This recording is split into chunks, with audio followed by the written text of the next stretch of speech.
Everybody knows my favorite saying or favorite famous, you can pick one. A short pencil is better than a long memory. You know what? I've been on coaching sessions that have lasted an hour and a half long, and it's a Zoom video, and they haven't taken one note. And I'm like, how in the world are you going to remember all of this information? So you always write things down, always. Because here's the thing, you may miss that one nugget that could be the aha. It may take you going back to your notes over the course of a 6-month window before you're even ready to get to that step, but you missed writing it down. So this is why you have to write everything down. And a part of writing everything down is about getting in position. See, everybody often hears me talk about the 3 P's. You want to be in position to have the power to purchase. You want to be in position to have the power to purchase. Now, you may ask yourself, well, Will, what do you mean about being in position? Being in position for life. Being in position for your life. Being in position for financial freedom. Being in position to take back control of your life. Because being in position to have the power to purchase is how you get your control back. Think about it. First of all, you're going to need to be in position on several different levels. Let's just even talk about the first one, credit. Well, Will, why is credit so important? Credit is the barometer to everything that we do in our life when it comes to financial freedom. Now, unless you have a rich Uncle Phil from Beverly Hills, or you was born with a trust fund, everybody has been able to understand the power of having good credit as being an identifier of helping you getting in position. Well, why is that?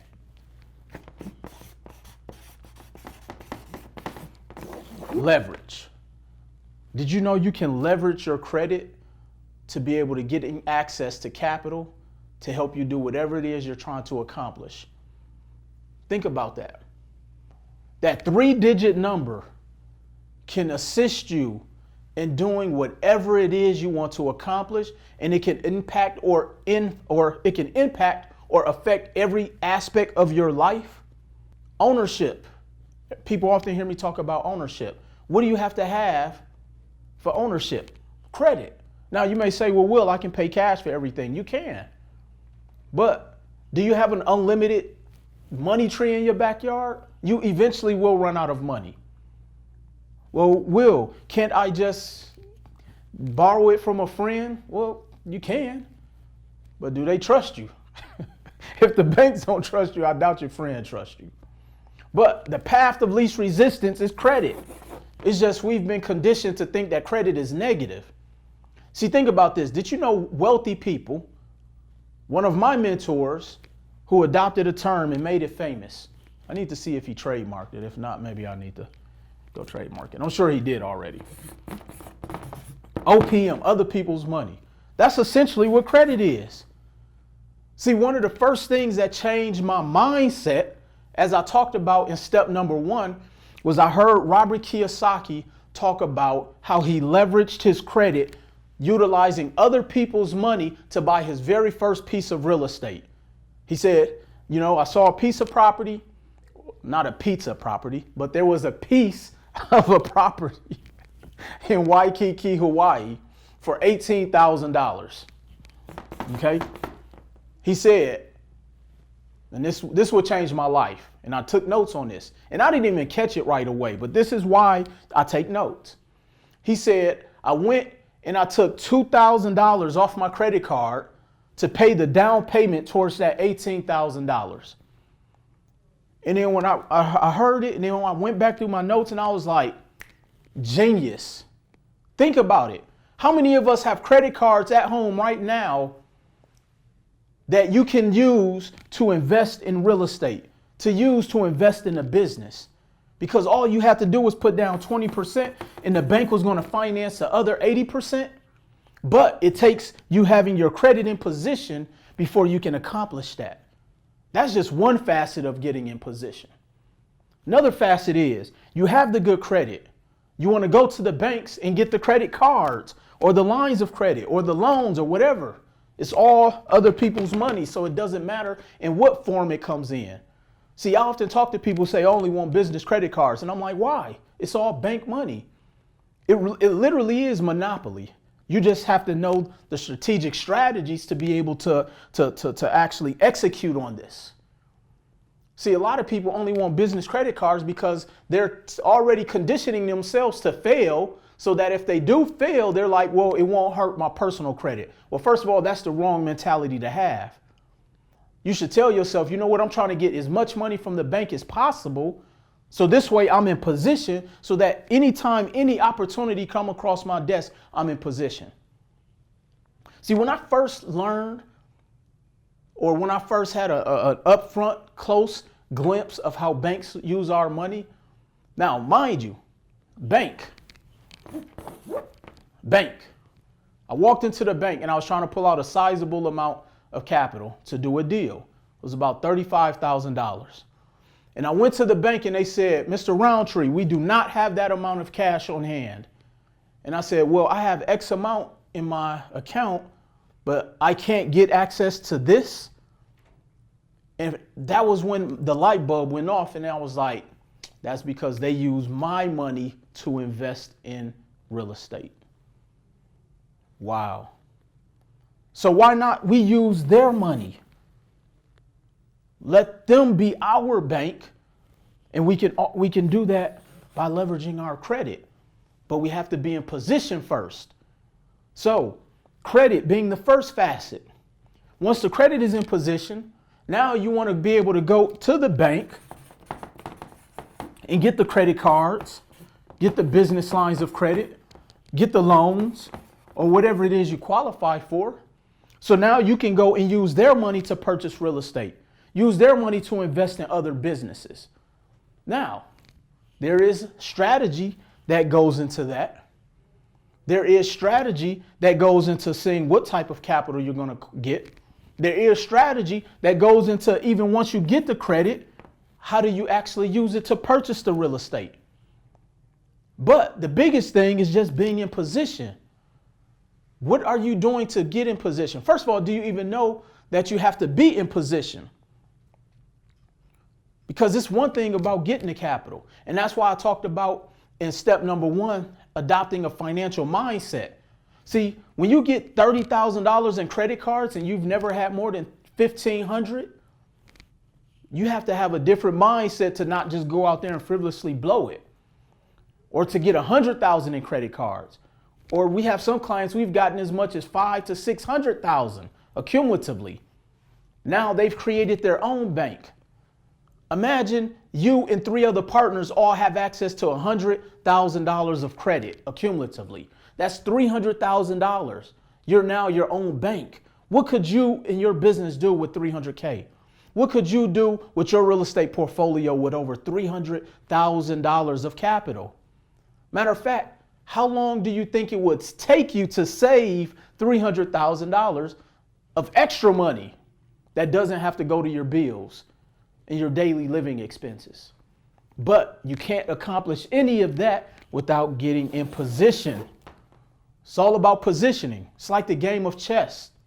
Yes, a game of chess could last 5 days, depending who you're playing and how frequently you guys are at the chessboard. And I say that because this is a level of commitment. It takes time. Now, first of all, once you get the information, you have to be able to execute. That's the first thing.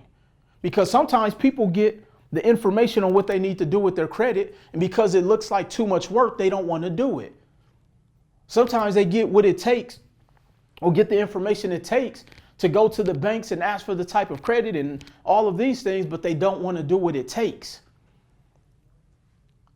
You know, I often get people who reach out to me and say, well, Will, if I sign up with you today, how long will it take for me to get $500,000 in credit? And I said, why would it matter? How long would it take you to save $500,000? How long would it take you to save $50,000? But that's why you have to have a different mindset. Even if it took you 5 years, what does it matter? What are you going to be doing over 5 years anyway? What are you doing to change your financial situation within that 5 years if you're not executing on this information, this methodology? So getting in position, first starting with credit, then being able to leverage the credit to go to the bank and play with their money. One of the next things you want to make sure you're in position with, taxes. All of our favorite. See, here's the thing. I meet so many entrepreneurs, up and coming entrepreneurs, that this is where they get stuck at. And here's why. One of the biggest mistakes that a lot of entrepreneurs make is they write off too many expenses. You may say, well, Will, why does that matter? Because this could be one of the last components to ensuring that you are in position. Let me show you an example. Okay. You make $100,000 a year between your W-2 income and your business. You say, you know what? I don't want to owe Uncle Sam any money. You go to your trusted tax person who doesn't mind writing off anything, because the more of a refund they can get you, the more they can charge you. I mean, let's just call it what it is. So they write off 80 grand. They show you making an income of 20,000. So now you get a 15,000 tax refund. Now don't quote me on these numbers. This is just what I see sometimes in the marketplace. So now you're going to go try to buy that dream home for your family. You're telling them, you walking in with your chest out, I made $100,000 last year. Then they ask for your tax returns and they say, no, Will, you made 20,000. This is one of the biggest mistakes I see a lot of new entrepreneurs make, even seasoned entrepreneurs. See, I'm trying to teach you how to play at a higher level. This is why you have to adopt a different type of financial mindset, because understand, you got to pay to play. And one of the individuals you got to pay is you got to pay your taxes. So why would you stop the one thing, or why would you prevent, or why would you risk the one thing that's going to help you grow because you don't want to pay a couple dollars? So this is what this may look like. You owe 100. Now these numbers are not accurate, because I see some of y'all comments. They like, man, those numbers don't make sense. This is a video. Okay. So let's say you made 100 grand. You wrote off 30, which means your taxable income is 70. That's respectable on paper. Now, you may say, well, Will, I'm going to have to pay taxes on that 30. Yes, you will. Now, those taxes you may have to pay, let's just say it came out to $7,000. Now, are you going to let $7,000 stop you from getting $200,000 in credit to be able to go off to invest in a piece of property that can make you 3 times that 7 grand per year? Or are you going to let $7,000 stop you from getting that business line of credit that you can use to invest in that new business that's going to make you $250,000 a year annually? See, this is why you have to adopt a different mindset. We have to start looking at money differently. See, we have what's called a poor man's mentality. POUR being an acronym standing for passing over opportunities repeatedly. And every year, when you're showing you only made $20,000, you're passing up opportunities that could save you and your family's life. You're passing over opportunities that can get you out of your financial ruin. You're passing over opportunities that can change your children's legacy. All because you're not getting the proper information, or because you're not in position from a tax standpoint. See, you can have an 850 credit score, walk into the bank, ask for a line of credit where they will ask for tax returns. You showing $20,000 and now they deny you. Or the bank may approve you, give you up to 10% of your gross revenue, of your net profits for your company. So now your line of credit is $2,000. Whereas if you would have did it right, you would have been in better position. Because here's the thing. Banks have about 50 to 150 data points that they look at. bunch of different things. It's bigger than just your credit score and this and that and the third, whatever. Taxes are a data point. Your debt to income ratio is a data point. They want to know, hey, if I loan you $100,000, how am I going to get my money back if that deal doesn't go right? Statistically, 90+% of small and medium-sized businesses fail. And do you want to know what classifies a small and medium-sized business? Any business that does anything less than $30 million. So if you're doing anywhere from 0 to 29,999,000, then you're classified as a small and medium-sized business. And I know I left some numbers off on that. It don't matter. You get my point. So a part about getting in position is working on your credit. Yes, it may take you 2 years to fix your credit. Look, when I first started my credit journey, I had a 410 credit score. It took me 2 years to get my credit in position, but it was worth it because this is the thing. Once the credit is in position, it's in position for a lifetime. Think about that. If it takes you 2 years to be in position for a lifetime, why would you care if it took you 4 years? Because guess what? If you don't do nothing, you're going to go through a lifetime, never been in position, getting the exact same thing you're getting now. So wherever you are in your life now, how much longer do you want to continue to go through that? Do you have any control? How much longer are you going to continue to trade your time for dollars? So working on that credit, then being able to leverage it to go to the bank to get other people's money in the form of credit, revolving credit, loans, credit cards, business lines of credit. But before you can even get to that step, you got to make sure you're filing your taxes properly. This is an intricate part of being in position. Because here's the thing. Banks want to see profitability. Write that word down, profitability. If you're not profitable as a business, why would a bank give you money? And then we get upset and we're up in arms and saying, man, banks don't want to lend the money out. No, getting the money is the easiest component.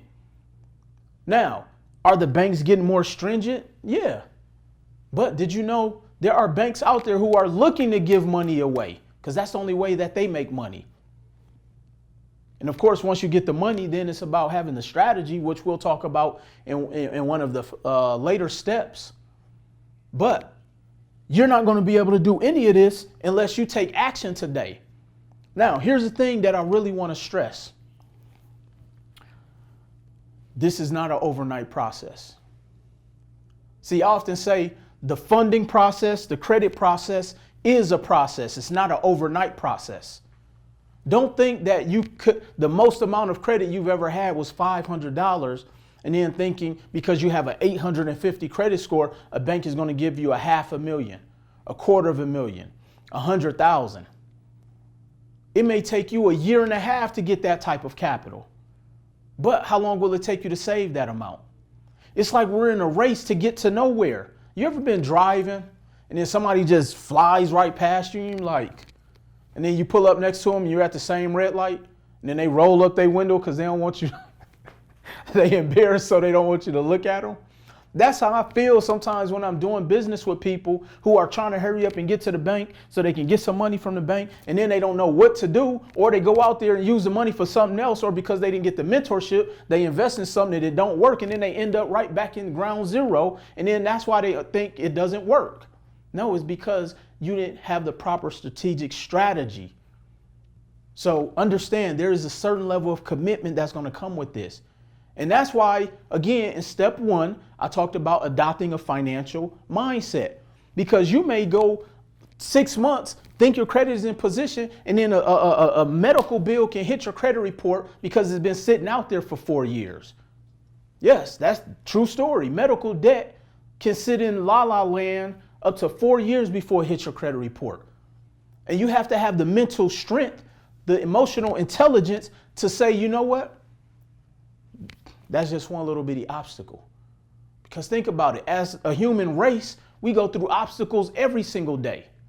Why would you let a credit obstacle stop you from hitting your goals and dreams? Or you may have some credit and the bank decreases your line of credit, so now you don't have as much available credit available. It's even happened to me before. But guess what? Banks can do whatever they want to do. It's their money.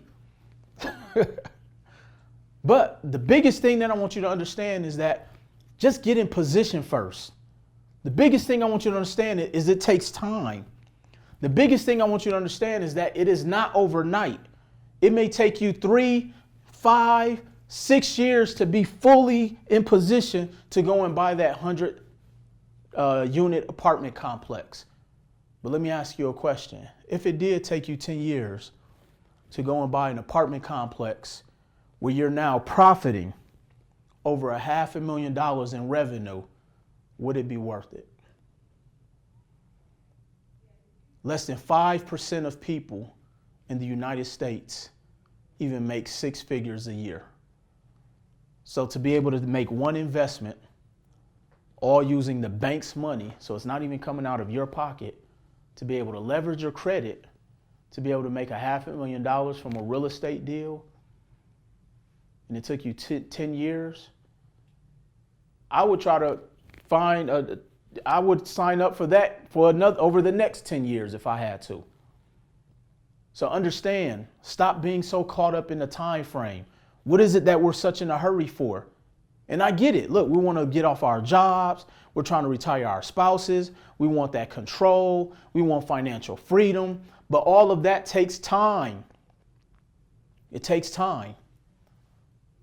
Did you even write your goals down? I talk to people all the time. How could you want to hurry up and get to a place when you don't even have a goal in place? You don't even have the strategies to hit the goal that you don't even have in place.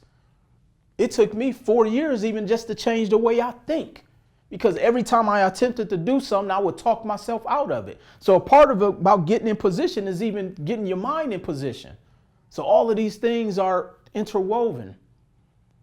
So what I would like to do is make sure that you have access to this information. Let my team show you, let myself and my team show you how to get in position.